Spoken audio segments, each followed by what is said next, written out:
शुभ सकाळ. आज आमोश आहे, देवपूजा करते मी. कुटुंब, परिवार ह्या गोष्टी आपल्याला कशा जोडून ठेवल्या देवाने. देवाचीच कृपा म्हणायची है ना. कुटुंब आलं म्हणजे त्यात भाऊ आले, बहीण आले, आई आले, वडील आले. ह्या सगळ्यांना जोडून ठेवण्यासाठी आपण प्रामाणिक राहिलं पाहिजे. तुम्ही प्रामाणिक नाही राहिलं तरी ना आपल्या कुटुंबाशी जोडून राहिला पाहिजे. दुनियासोबत जरी तुम्ही प्रामाणिक नाही राहिलं तर आपल्या कुटुंबासोबत प्रामाणिक राहायला पाहिजे. कुटुंबाला आपल्या विश्वासात घ्यायला पाहिजे.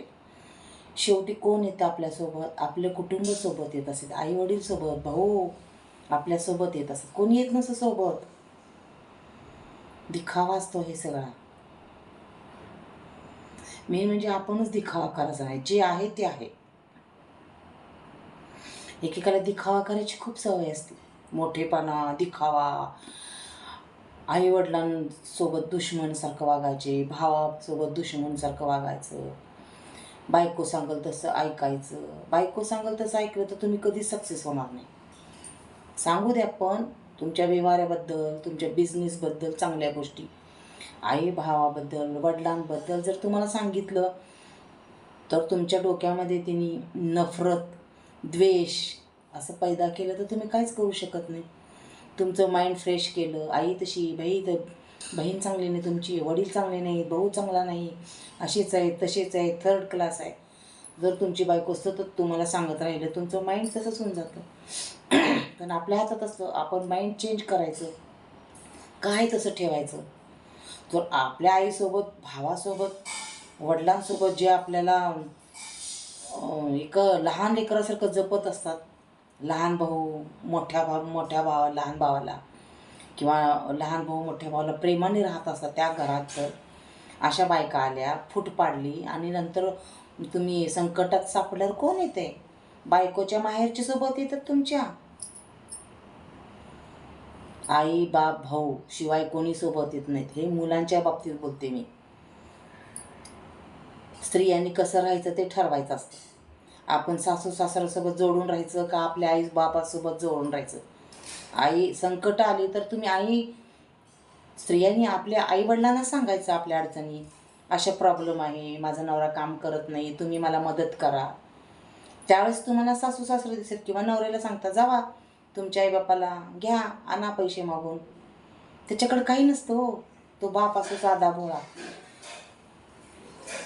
मुलगा म्हणला ना तुमचं किडनी काढून दे तर तो सुद्धा तयार होतो द्यायला किडनी.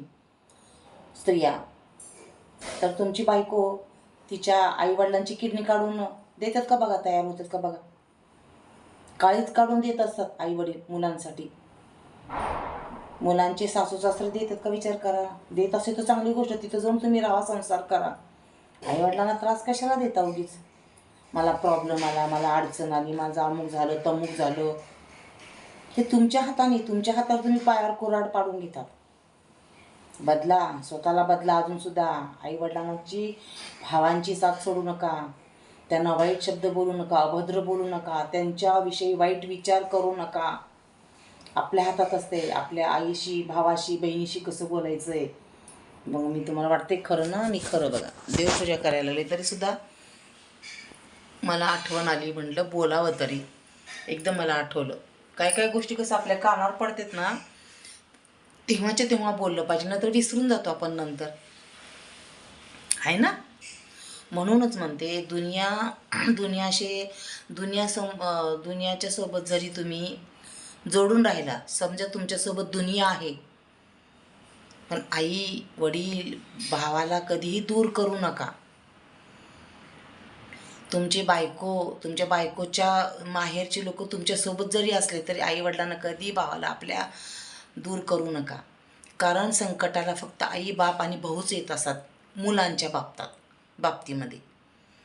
मुलं ना काय करतात, आपल्या बायकोच्या माहेरी जास्त लक्ष देतात. त्यांनी माझा खूप मानपान केला, अमुक केलं तमुक केलं, तर तेवढं असतं.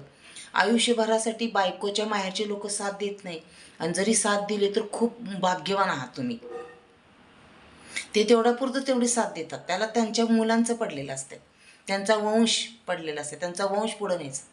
आपली मुलं कशी श्रीमंत होतील, आपले वंश कसा श्रीमंत होईल, आपला वंश कसं पुढे जाईल ते विचार करतात. मुलींचा विचार तो करत नाही. मुलींना सासरचे लोकांना आम्ही विचार करायला भाग पाडतात ते, आणि परत सासू सासऱ्याला संकट आले की ओढून घेतात आत. नवऱ्याला सांगतात तुमच्या बापाकडनं मागून घ्या, हे मागून घ्या, ते मागून घ्या. पैशाचं झाड लागले का तोडून द्यायला? जेवढा आहे तेवढा आईबाप देऊ शकतात, तरी तुमची हाव सुटत नाही. त्या सासू सासऱ्यांना कधी नीट बोलायचं नाही, कधी घरी बोलवायचं नाही, नीट व्यवस्थित जेवण बनवायचं नाही. कसे सासू सासरे तुमच्या प्रेम माया करतील? है ना? तसं आपण वागावं लागतंय, तसं राहावं लागतंय, ओढ लागली पाहिजे. मुलींच्या बाबतीत सांगते, सासू सासरे आपल्याबरोबर चांगले राहावे, आपल्याबरोबर प्रेमाने राहावे, तसं सुनाने राहावं लागते. 4 गोष्टी रागवल्या सासूनी सासऱ्यांनी तरी राग मानायचं नसते. रागवतात ते मोठे लोक असतात, तुम्ही वागत नसता बरोबर, है ना? एक आठवण आली मला, एक खरंच काय काय गोष्टीची जेव्हा आठवण आली ना तेव्हा पटकन व्हिडिओ बनवायचा, आता परत विसरून जाते मी. तर काही लोकांना समजलं असन, लक्षात आलं असन. आवडलं तर चॅनल लाईक करा. तर मी सबस्क्राईब म्हणतच नाही तुम्हाला. आवडलं तर कमेंट करा, आवडलं तर, मनात आलं तर. आज आमोश आहे.